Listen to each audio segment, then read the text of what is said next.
कैसे हैं आप? मेंटर माइंड क्लासेज में मैं योगेंद्र पांडे आप सभी का हार्दिक स्वागत करता हूं। ये इतिहास का चौथा वीडियो मैं अपलोड कर रहा था तो कुछ समस्याएं आई जिससे मुझे वीडियो दोबारा अपलोड करना पड़ रहा है। तो आइए शुरू करते हैं आज का चौथा वीडियो। प्रश्न है जिसमें मध्यकाल में सर्वप्रथम भारत से व्यापार संबंधित स्थापित करने वाली डच थे। कौन था? तो सर्वप्रथम मध्यकाल में भारत से जो व्यापार स्थापित करने वाले लोग थे वो कौन थे? वो पुर्तगाली थे। और उस पुर्तगाली में जो सबसे पहले आया भारत में वो आया था वास्को डिगामा। कौन आया? तो वास्को डिगामा आया और ये कालीकट बंदरगाह पर उतरा 1498 में, जहां पर जमोरिन नामक एक शासक ने इसका स्वागत किया था। भारत में यूरोपीय व्यापारियों का आने का क्रम आप देख लें। PDEDF यानी पुर्तगाली 1498 में आए, डच 1595-96 में आए, अंग्रेज 1600 में आए और डेनिश 1616 में आए और फ्रांसीसी 1664 में आए। लेकिन अगर कंपनी स्थापना के समय में देखा जाएगा तो अंग्रेज दूसरे नंबर पर आ जाएंगे, क्योंकि अंग्रेजों की कंपनी 1600 में स्थापित हुई थी और डचों की कंपनी 1602 में स्थापित हुई थी। तो कंपनी के स्थापना के अकॉर्डिंग इन दोनों में अंतर आ जाएगा। अंग्रेज दूसरे नंबर पर आ जाएंगे और डच तीसरे नंबर पर आ जाएंगे। लेकिन अगर कंपनी के आने का क्रम पूछा जाए तो यही होगा।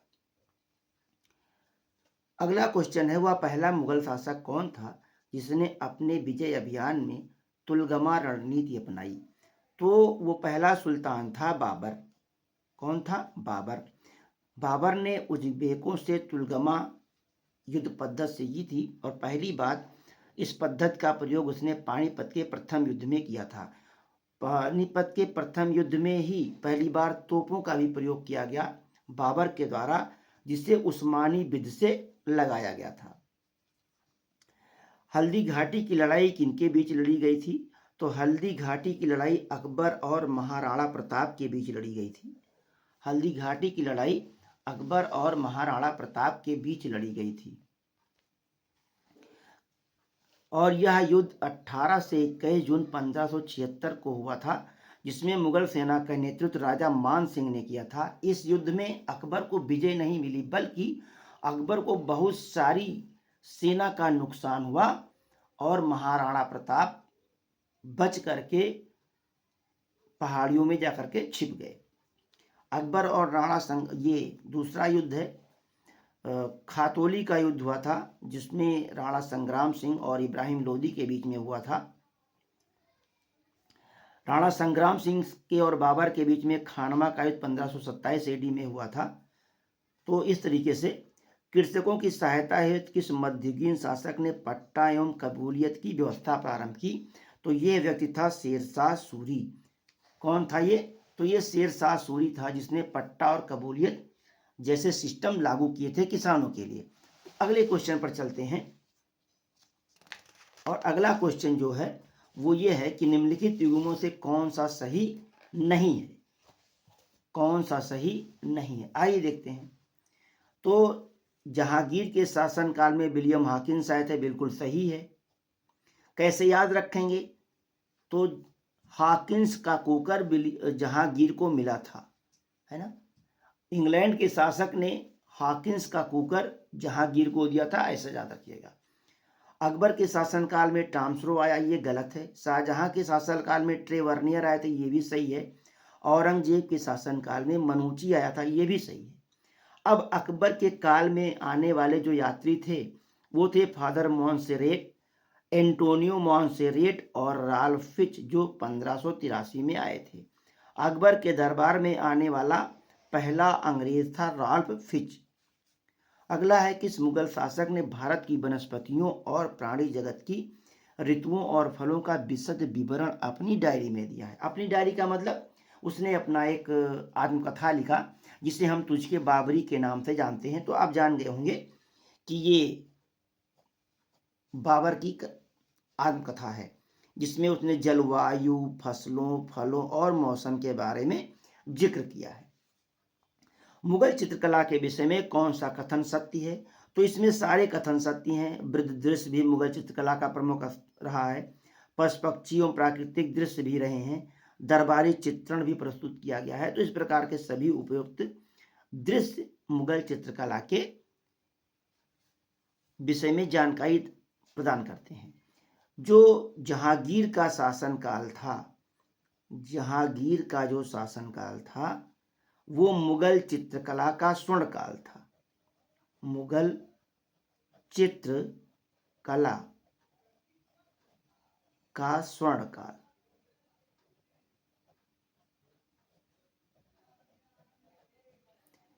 पशु पक्षियों प्राकृतिक दृश्य के लिए मंसूर सबसे प्रसिद्ध चित्रकार थे और दरबारी चित्रण में, जिसमें मानवीय चित्रण भी किया जाता था, उसमें बिशन दास का नाम सबसे आगे आता है। मुगल जागीर से आप क्या समझते हैं? तो मुगल जागीर का मतलब होता था कि अफसर को भूमि राजस्व का अधिकार देना। इसका मतलब क्या हुआ? मुगल काल में जागीरें मनसबदारों या भूमि अधिकारियों को प्रदान की जाती थीं, जिससे वे उस जमीन से प्राप्त होने वाले राजस्व से अपनी और अपनी सैन्य टुकड़ियों का वेतन और भरण पोषण करते थे, तथा अगर शेष राशि बच जाती थी तो वो केंद्र को पहुंचा दिया जाता था। अगला बिंदु है क्वेश्चन नंबर 51। देखें, मध्ययुगीन भारत में, अगला क्वेश्चन है, मध्ययुगीन भारत में धार्मिक इतिहास के संदर्भ में सूफी संत निम्नलिखित में किस तरह के आचरण का निर्वाह करते थे? तो सूफी संत ध्यान और साधना भी करते थे, श्वास नियमन भी करते थे, एकांत में बैठकर कठोर यौगिक व्यायाम भी करते थे, श्रोताओं में आध्यात्मिक हर्षोन्माद उत्पन्न करने के लिए पवित्र गीतों का भी वो गायन करते थे। तो इसके अकॉर्डिंग, इस कूट के अकॉर्डिंग जो हमारा आंसर होगा ये हो जाएगा ये सभी, यानी डी वाला इसमें सही है। तो पहला कूट क्या है? एक, तो ये भी करते थे। बी, 1 और 3 ये भी करते थे। और इस प्रकार केवल सी, केवल 3 ये भी करते थे। तो लेकिन यहाँ पर क्या हो जाएगा? डी, यानी ये सभी करते थे। ग्रैंड ट्रंक रोड किसने बनवाया था? तो इसमें नाम आता है शेरशाह सूरी का। लेकिन आपको ध्यान रखना चाहिए कि जो ग्रैंड ट्रंक रोड है वो एक दिन में ना बनी होगी, क्योंकि वैसे भी शेरशाह सूरी का जो टाइम पीरियड था वो केवल 5 साल। तो पेशावर से, पश्चिम बंगाल के सोनार से लेकर के, यानी अगर पश्चिम बंगाल सोनार यहाँ है तो पेशावर यहाँ पड़ेगा, तो यहाँ से यहाँ तक का सफर के लिए अगर हम सड़क के निर्माण की बात करें तो 5 साल में ऐसा करना असंभव था। क्यों? क्योंकि वर्तमान समय के अनुसार उस समय बहुत सारे संसाधन नहीं थे जिससे सड़कों का निर्माण आसान हो जाए। तो फिर ये सड़क कैसे बनी? तो 6ठी शताब्दी ईसा पूर्व 16 महाजनपद हुआ करते थे। तो गांधार महाजनपद से लेकर के और पूरब में एक मगध महाजनपद हुआ करता था। कौन सा महाजनपद? तो मगध महाजनपद। तो ये जो सारे महाजनपद थे, गंधार महाजनपद से मगध महाजनपद तक, इन सारे लोगों ने अपने अपने क्षेत्रों में सड़कों का निर्माण कराया था। वही सड़क बाद में शेरशाह सूरी ने उसका रिकंस्ट्रक्शन कर दिया, उसको फिर से कह सकते हैं उसका रिपेयरिंग करा करके एक बड़ा नाम अपने नाम कर लिया कि जो ये सड़क ए आजम है उसका निर्माण शेरशाह सूरी ने कराया था। ये वैसे ही क्वेश्चन का आंसर बन जाता है जैसे अगर आपसे कोई पूछे कि भारत की खोज किसने की थी, तो सिंपल सा हम क्या जवाब देते हैं? वास्को डी गामा ने। लेकिन वास्को डी गामा भारत वास्तव में 1498 में भारत आया, 1498 एडी में।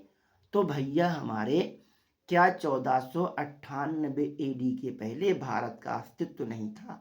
था। सिंधु घाटी की सभ्यता का अध्ययन हम करते हैं 2300 से लेकर के 1750 बीसी का। तो वैसे ही ये भी है कि ग्रैंड ट्रंक का रोड कौन बनवाया था? तो शेरशाह सूरी का नाम आ जाता है। हुमायूं का जन्म कब हुआ? तो हुमायूं का जन्म 1508 में हुआ था। हम अगर नहीं, ये चारों ऑप्शन अगर हमको नहीं भी पता है तो हम इस तरीके से पता कर सकते हैं कि जो पानीपत का प्रथम युद्ध था, पानीपत का जो प्रथम युद्ध था वो कब हुआ? तो वो हुआ 1526 में। और किसके बीच हुआ? तो इब्राहिम लोदी और बाबर के बीच हुआ। अब इसमें से ये सारी डेट 1526 के बाद की है। इसका मतलब कि हुमायूं का जन्म 1526 के पहले हो चुका होगा। क्लियर? क्योंकि 1526 में जब बाबर आया और 1530 में जब उसकी मृत्यु होती है तो हुमायूं भारत का शासक बनता है। तो अब इसलिए 1526 के बाद 1608 आता है, 1708 आता है, 1808 आता है। तो ये सारे एक भी नहीं होंगे और इस प्रकार 1508 हुमायूं के जन्म की डेट मानी जा सकती है। मानी क्या जा सकती है? मानी है। अब हुमायूं का जो पूरा नाम था वो था नासिरुद्दीन अहमद। हुमायूं का जो पूरा नाम था वो क्या था? नसीरुद्दीन अहमद। नसीरुद्दीन अहमद। और हुमायूं के जो पापा थे वो कौन थे? बाबर। और इनकी जो मम्मी थी वो थी माहम अनगा। कौन था भैया? तो माहम अनगा, या माहम बेगम कह लें तो माहम अनगा या माहम बेगम, दोनों हो सकता है। आप दोनों कोई भी लिख सकते हैं, चाहे माहम अनगा लिख दें चाहे माहम बेगम लिख दें। अगला क्वेश्चन है, सवाई राजा जय सिंह द्वारा प्रथम वेधशाला जंतर मंतर कहाँ स्थापित किया गया या की गई? किया गया होगा। सवाई राजा जय सिंह द्वारा प्रथम वेधशाला जंतर मंतर कहाँ स्थापित किया गया? तो ये जो स्थापित किया गया वो स्थापित किया गया था, सबसे पहले जंतर मंतर जो स्थापित किया गया वो स्थापित किया गया जयपुर में। कहाँ? तो जयपुर में स्थापित किया गया। अब चारों एक सिस्टम से 4 जंतर मंतर स्थापित कराए थे, चारों का क्रम हम जान लेते हैं। उसके बाद उज्जैन, जयपुर के बाद उज्जैन की वेधशाला, उज्जैन के बाद मथुरा, और मथुरा के बाद बनारस। बनारस है ना? तो जयपुर, उज्जैन, मथुरा, बनारस है कि नहीं? राजा जयपुर से उज्जैन होते हुए मथुरा और बनारस की यात्रा की, राजा जय सिंह, है ना? अब जय से जयपुर, यहां जय लिखा है तो पहला तो आप जय याद कर लीजिए, जय सिंह जयपुर। क्लियर? जय सिंह जयपुर उज्जैन मथुरा बनारस, जय सिंह जयपुर उज्जैन मथुरा बनारस। जय सिंह जयपुर होते हुए उज्जैन गया, मथुरा गया और फिर अंत में बनारस पहुंचा भोलेनाथ का दर्शन करने के लिए। तो महाराजा जय सिंह ने पहली वेधशाला जयपुर में स्थापित की, दूसरी उज्जैन में, तीसरी मथुरा में, चौथी बनारस में। तो जय से, जय सिंह से आप जय रखिए याद, तो आपकी हो जाएगी विजय। क्लियर? क्वेश्चन नंबर 55 देखते हैं। अगला जो क्वेश्चन है इसमें बताया गया है कि दिल्ली का पुराना किला के वर्तमान स्वरूप का निर्माण निम्नलिखित में किस शासक ने कराया था? तो आप इतना ध्यान रखिए कि ये जो दिल्ली का पुराना किला है, इस पुराने किले का निर्माण, जिसे किला ए कुन्हा भी कहा जाता है, क्या कहा जाता है?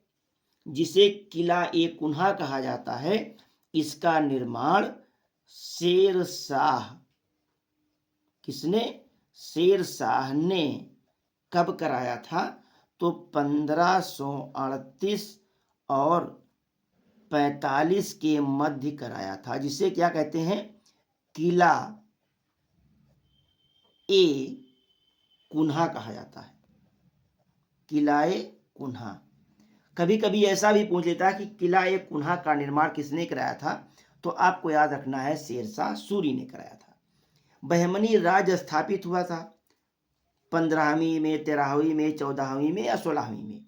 तो आप जान लीजिए कि जो बहमनी साम्राज्य है, यानी जो बहमनी साम्राज्य है, इस बहमनी साम्राज्य की जो स्थापना है वो 3 अगस्त, कब? 3 अगस्त 1347 में हुई। अब 1300 आ गया, इसका मतलब ये 14वीं सदी होगा। क्यों? सदी हमेशा सन से एक ज्यादा होता है, एक साल ज्यादा होता है। तो 13 है, 1347 है, तो अब इसलिए 14वीं सदी हो जाएगा। और इस बहमनी साम्राज्य का जो संस्थापक था वो था हसन गंगू। कौन था भैया? संस्थापक हसन गंगू, या कह सकते हैं हसन बहमन शाह, हसन गंगू या हसन बहमन शाह। और इसी बहमन शाह के नाम पर इस राज्य का बहमनी राज्य नाम पड़ गया, है ना। और ये क्षेत्र दक्कन क्षेत्र में आता है और कृष्णा नदी के तट पर, किसमें आता है? जो दक्कन क्षेत्र में आता है, दक्कन क्षेत्र में है। और कृष्णा नदी, कौन सी नदी है? तो कृष्णा नदी है, कृष्णा नदी। यहीं पर रायचूर दोआब भी है। इसकी जो राजधानी थी वो थी गुलबर्गा। राजधानी कहाँ थी भैया? तो राजधानी गुलबर्गा। क्या? गुल खिला दिया हसन ने, है ना। हसन ने गुल खिला दिया। कैसे याद रखेंगे? हसन ने गुल खिला दिया। कहाँ पे? बहमनी में हसन ने गुल खिला दिया। यानी बहमनी राज की स्थापना हसन गंगू ने की थी। और कहाँ पर? इसकी राजधानी थी गुलबर्गा। तो हसन ने बहमनी में, या कह लें बहमनी हसन ने गुल खिला दिया। क्या लिख दें? बहमनी हसन ने, जुगाड़ हसन ने गुल खिला दिया।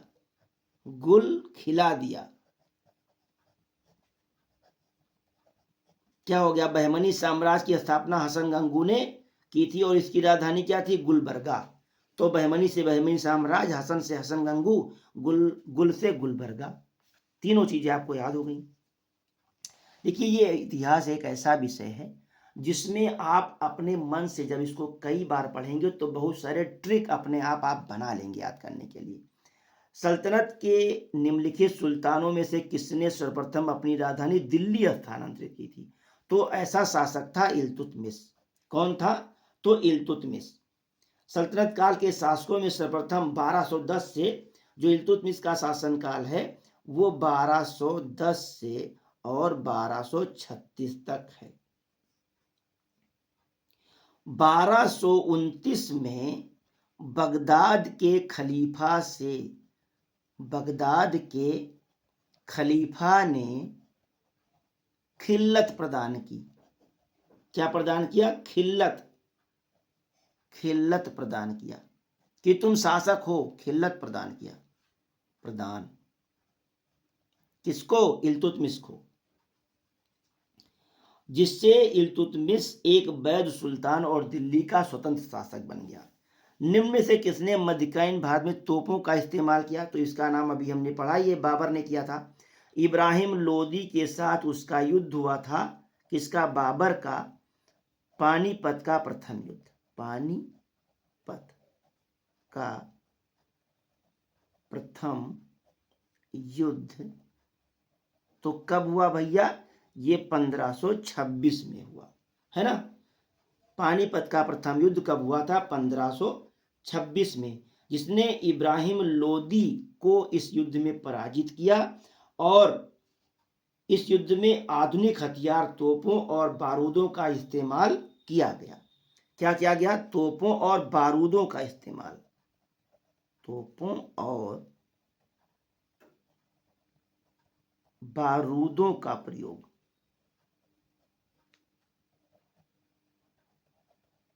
किया गया। पहली बार मध्यकाल में पहली बार उत्तर भारत में, दक्षिण भारत में नहीं, उत्तर भारत में। लास्ट क्वेश्चन है, बाबर का जन्म किस वर्ष हुआ था? तो आप देख लो 1526। ये देखिए यहाँ पर 2 बार 1483 में लिख दिया है, तो दोनों एक ही है, यही होगा। चाहे ये अगर ऐसे लिख करके आ जाए तो आप ध्यान रखिए, जो सबसे पहला आंसर होगा आयोग उसी को मानेगा। अगर आपने गलती से डी वाला ऑप्शन कर दिया है तो आयोग इस आंसर को नहीं मानेगा, गलत हो जाएगा आपका आंसर। तो सबसे पहले यहां पर चूंकि ए में है 1483 है, तो बाबर का जन्म कब हुआ था इसको याद कर लीजिए। वेलेंटाइन डे का दिन सबको याद है, वेलेंटाइन डे कब? 14 फरवरी 1483। मुझे तो इसलिए याद है कि मेरा जन्मदिन भी 14 फरवरी को ही पड़ता है, तो मुझे तो पक्का याद है ये। तो आपको भी याद करना चाहिए कि बाबर का जन्म 14 फरवरी 1483 को फरगना की राजधानी अंदीजान में हुआ था। तो कहाँ हुआ था? फरगना की जो राजधानी थी, फरगना की राजधानी कहाँ? आंदीजान, अंदीजान है ना, अंदीजान। अब जान रहिए, हर व्यक्ति अपने जान के लिए 14 फरवरी को प्रिपेयर रहता है कि भैया मैं अपनी जान को गिफ्ट करूंगा 14 फरवरी को, है ना। तो बाबर ने भी अपनी जान को 14 फरवरी में कुछ गिफ्ट किया होगा। तो इसे याद रखिए, बाबर का जन्म फरगना की राजधानी अंदीजान में हुआ था। कब? 14 फरवरी। 14 फरवरी बाबर और जान, बाबर जान 14 फरवरी फरगना, बस ऐसे याद रखिए।